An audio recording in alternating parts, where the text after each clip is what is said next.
Pedro Sánchez ha comparegut avui al Congrés per informar de l'estat d'alarma i per explicar el pla de recuperació econòmica. Sánchez ha anunciat que amplia 3 mesos més la pròrroga en els contractes de lloguer i en els desnonaments per als col·lectius vulnerables. Aquestes mesures excepcionals acabaven el pròxim 9 de maig amb la fi de l'estat d'alarma.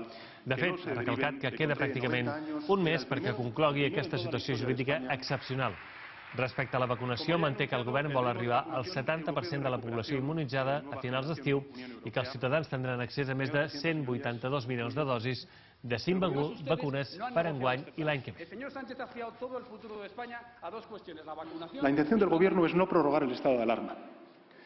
Cada decisión que hemos tomado ha estado, con todo, alineada con el saber de los expertos, la comunidad científica y la evolución de la pandemia. Y así va a seguir siendo. Esta semana, como he dicho en reiteradas ocasiones, vamos a lograr tener a más personas vacunadas con pauta completa que personas oficialmente contagiadas por COVID-19. También lograremos llegar a los 5 millones de personas vacunadas el próximo 3 de mayo aproximadamente. Y a finales del mes de agosto, como decía anteriormente, conseguiremos que el 70% de la población española esté inmunizada, es decir, 33 millones de compatriotas. Pablo Casado s'ha mostrat especialment dur amb Pedro Sánchez i ha tornat a reclamar un pla jurídic B davant el final de l'estat d'alarma. Santiago Abascal ha explicat com el govern se n'ha beneficiat i ha exigit la fi de les restriccions per la crisi sanitària. Per la seva banda, Pablo Echenique ha destacat que només des de l'àmbit públic es pot fer front a aquesta classe de tragèdies.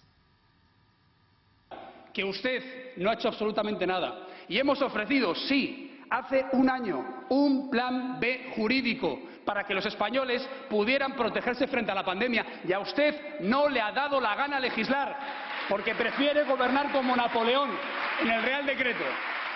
Ha usado el estado de alarma para imponer una agenda ideológica al lado de su socio, que se ha ido pero no del todo, y una agenda también de ataque a las libertades. Para proteger la salud de la población, el Gobierno de coalición implementó estrictas medidas de restricción de movilidad mediante el estado de alarma antes, en términos epidemiológicos, que la mayor parte de los países de nuestro entorno.